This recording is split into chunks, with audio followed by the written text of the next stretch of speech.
Hello guys, আসসালামু আলাইকুম। আপনার সবাই কেমন আছেন? লেয়ার বাচ্চার 26 থেকে 40 দিন সময়টা হচ্ছে সবচেয়ে ভয়াবহ সময়। এই সময় লেয়ার বাচ্চার বুক শুকে যায়, মুরগির পা চিকন হয়ে যায় এবং মুরগি প্রচুর খাবার নষ্ট করে, যার ফলে ধীরে ধীরে মুরগির বাচ্চাগুলো দুর্বল হয়ে মৃত্যুবরণ করে। এই রোগটাকে আমরা অ্যানটাইটিস রোগ বলে থাকি।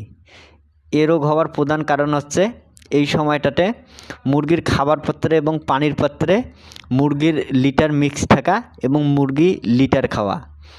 এ রোগ যদি আপনাদের পোলট্রি ফার্মে দেখা দেয় তাহলে আপনার স্কোয়ারের নেক্রোসিন ভেট পাউডার 100 কেজি খাবারের সাথে 100 কেজি ওষুধ মিক্স করে পরপর 7 থেকে 14 দিন পর্যন্ত খাওয়ালে ইনশাল্লাহ মুরগি সুস্থ হয়ে যায় এবং মুরগির গ্রোথ ফিরে আসে।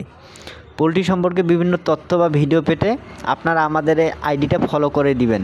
লাইক, কমেন্ট ও শেয়ার করতে ভুলবেন না।